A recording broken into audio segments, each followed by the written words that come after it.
How to download Python. Download Python. First, you should download Python for free on Windows, Mac OS, and Linux. Let's see how. First, go to google.com and type Python. Then press enter.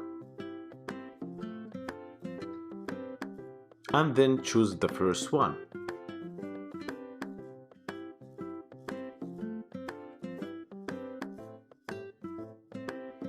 And then put the mouse on downloads and choose your operating system, either Windows or Mac or either Linux. If you have Linux or Macintosh, it should be already installed on your computer.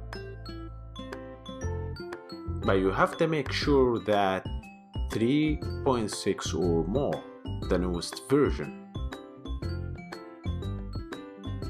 After downloading, install it on your computer.